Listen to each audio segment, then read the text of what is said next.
making a video. I don't really have anything to talk about in general or have planned this out at all, so I'm just gonna go with it and see what happens. I'm kind of down in the slumps today, and that is because I had to quit my job, technically, I guess, today.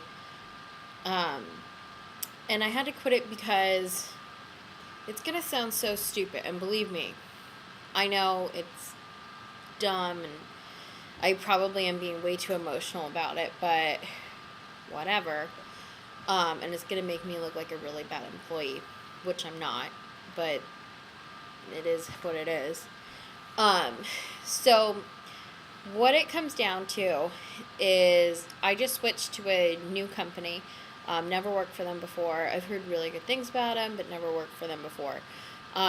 Matthew starts work like 2 hours before I start my job. So by the time I have to go to work, he's already there. So like the second day at this new job, my babysitter who has been watching the kids at our house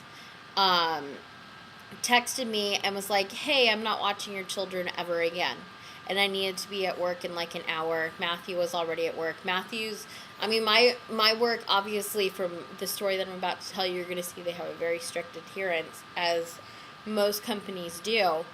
But Matthew's work has a very, very, very strict adherence. If there's a problem, you just get fired. So she texts me, says, I'm not watching your kids ever again. So I'm like, crap, I have to be at work in an hour.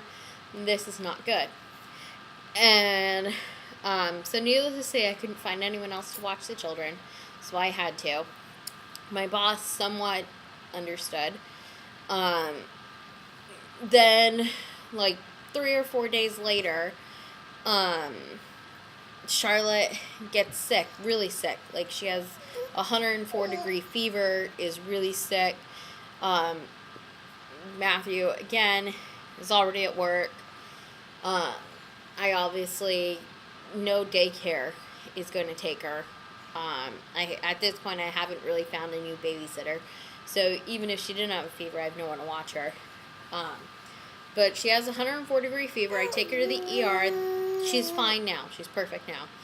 But she was not that day. I called my boss, told her, hey, my daughter has a fever 104.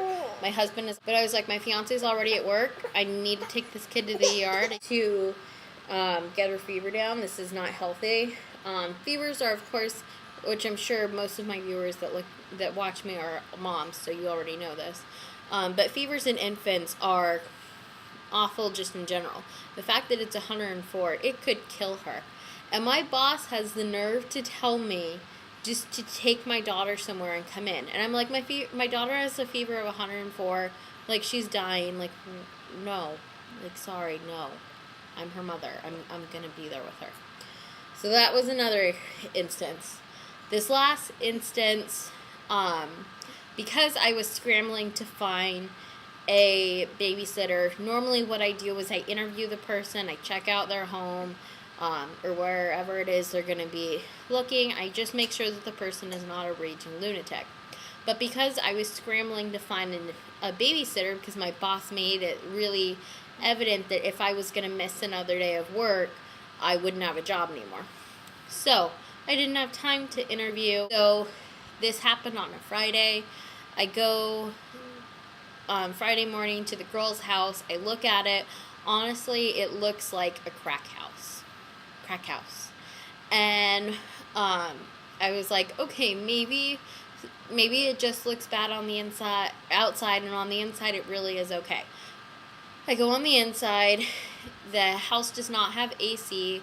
There's tile everywhere, which is really bad because, number one, Bradley's a runner. Number two, Charlotte is crawling and, like, standing up on the couch, but, of course, is a very clumsy baby at this stage.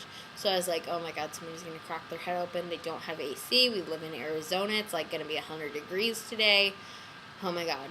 But, again, I knew from my boss, if I were to call out again, I was going to lose my job. So, against my better judgment, I left them there. And I know that's awful. I feel like a horrible person for doing that to my children. Never again.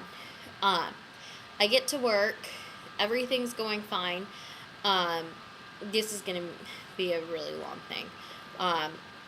But before I left work now remember today's Friday, before I left work on Thursday, this girl that had applied for an apartment, like on Tuesday or something, her projected moving date was Thursday, but my leasing manager, who has less experience than me, and this really, really shows that she has less experience than me, screened the applicant and told her that she was approved before verifying her income and rental history and all of that, which is a really bad no-no because people lie all the time. People lie on applications all the time. That's why it's so important to verify everything. But so when I went to go and look at her file, I saw that she was marked as approved, but there was no verification forms in there. Charlotte's kind of fussy. Nap time. But so I look at her file, I see that there's no verifications done. I see in the computer she's been marked as approved, and I'm like, crap. So I fixed the mistake. Basically, when I got her verifications back after I sent them out, I saw that on her applications she said that she makes like $5,000 a month. In reality, she made $2,400, so big difference. So when I reran her, she came up as a decline, meaning she can't move in. She had already been told that she could. So I told her it was a mistake. She was married, and so I was like, I need your husband's information because you're denied because of your income to debt ratio. If we include your husband's information, that should push you up to an approval. And I was like, but because your husband is out of state, I'm going to need to fax over all the documents, and he's going to need to sign and get those notarized and fax it back to me. You will not be able to move in until I get those things back, which she understood, or so I thought.